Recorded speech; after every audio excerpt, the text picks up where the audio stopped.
Alright folks, here we bring you the uh, comparison of the Kindle Fire and the Nexus 7.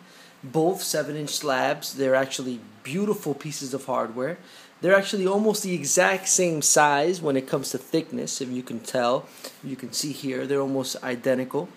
Now the only difference that you would see, and that's very obvious, is on the Nexus 7 you have that little silver bezel that goes around the screen of the Nexus 7. Other than that, they're pretty much look the same. You'll also notice that the Nexus 7, when it's off, it is completely black. So the screen is almost darker, almost like a layer of that glossy screen, and it looks really dark. On the Nexus 7, I'm sorry, on the Kindle Fire, it doesn't look that way. On the Kindle Fire, you'll notice there's a border that's extremely black, and then you can kind of notice the screen, the LCD screen in the background. That's pretty much the obvious differences when you're looking at the slabs head on. Now I'm going to go ahead and show you exactly what the Kindle Fire looks like. If you're looking and you're holding the Kindle Fire upright, on the bottom part you'll notice that it has a speaker plug, or for your headphone plugs, I'm sorry. Then it has a micro USB for your charging and your data transfers. And then it has the power button on the bottom. A lot of people have been complaining because when you kind of set it down, it kind of powers on, like you just noticed that I showed you. So a lot of people have been complaining about the power button being at the bottom part. Now if you look at on the right hand side, there's absolutely nothing. There's no buttons, it's just plastic. On the top part you'll notice two speakers that actually are pretty loud. And on the other side you got nothing. Again, it's just like it is on the right side. So it's really on the bottom and on the top part of the Kindle Fire that you got components. And then if you want to just turn it on, there you go.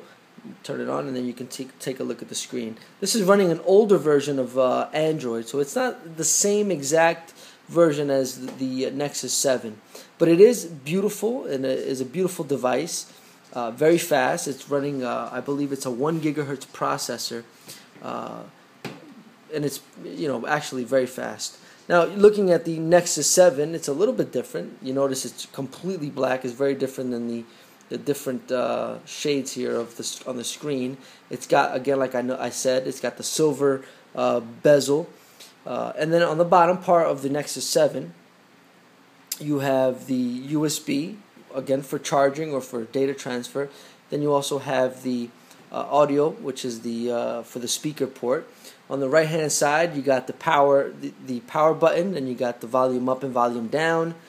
Then on the top part you have nothing, and on the other side you got absolutely nothing. But you have, if you can notice here, you got 4 little prongs for a charging, I believe, or like a docking station. Again, on the back you'll notice the speakers to the Nexus 7, and again you have the Nexus name on the back. You also have the Kindle. I didn't show you that one on the back here. So both devices look beautiful. They're actually fast. They're beautiful to read on. They're comfortable in the hand. And I gotta admit that I love my 7-inch tablets. I actually like the Nexus 7 because it's a lot more faster. But they're both beautiful tablets, and they do what they claim to do. And you can do e-book reading, but you can also do a lot of computing, checking your email, going on the net, and so forth and on and so forth. So this is my verses on both of the devices. Hope you enjoyed. Our next video is going to be boot up time, so we can kind of compare and see what the difference in hardware and how an end user could tell the difference between these two devices. Hope you enjoyed my video. Thanks.